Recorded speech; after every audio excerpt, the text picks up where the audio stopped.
2008 он бид бидэнд эрх мэдлийг өгсөн. Бид итгэж найдаж саналаа өгсөн.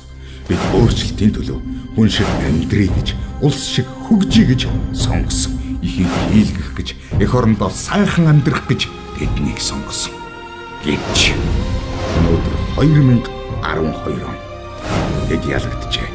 Үнийн өсөлтөнд, ядуур, авилгал, агаарын бохирдолд, харийнхны мөнгөнд, худал амлалтандаа тэд ялагдсан. Одоо тэд юу хүсэж байгаа юм бэ?